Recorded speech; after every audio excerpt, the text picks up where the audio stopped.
நான் இன்று உங்களுக்கு மிகவும் ஒரு பிரபல்யமான தத்துவ ஞானி அவர்களை பற்றி பேசப் போகின்றேன். அதாவது உலகிற்கு மட்டுமல்ல, இந்தியாவில் தோன்றி உலக அளவிலேயே தத்துவ ஞானியாக பேரும் புகழும் பெற்ற சுவாமி விவேகானந்தர் அவர்களை பற்றி தான். அவருடைய இயற்பெயர் நரேந்திரநாத் என்பதாகும். இவருக்கு 1893 சேக்ரி கேத்ரி மகாராஜாவால் விவேகானந்தர் என பெயர் மாற்றம் செய்யப்பட்டது. இவருடைய விவாகமே இதற்கு சான்று. இவர் 17/1/1863 கல்கத்தாவில் பிறந்தார்.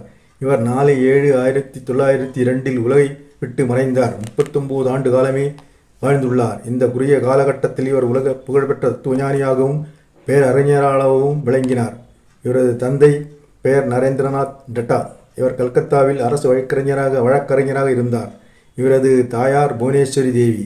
இவர் ஒரு சிறந்த இந்து மத பற்றுக்கொண்டவராகவும் மத தத்துவங்களின் சடங்குகளின் சம்பிரதாயங்களிலும் அதிக ஈடுபாடு உள்ளவராகவும் இருந்தார். இது விவேகானந்தரை கவர்ந்தது. இவர் ஒரு ராஜ பரம்பரை குடும்பத்தில் பிறந்தார். இவர் 1884 ஆண்டு இவர் கல்கத்தா பல்கலைக்கழகத்தில் BA பட்டம் பெற்றார். இவருடன் பிறந்தோர் 8 பேர்கள். இவர் மேற்கத்திய தத்துவம், விஞ்ஞானம் மற்றும் இதர பாடங்களில் தேர்ச்சி பெற்றிருந்தார். இவர் சிறுவயதில் துறவை மேற்கொண்டார். இவர் அதிகமாக இந்திய தத்துவத்தின் பால் நாட்டம் கொண்டு பலரிடம் தத்துவ விவாதம் மேற்கொண்டார்.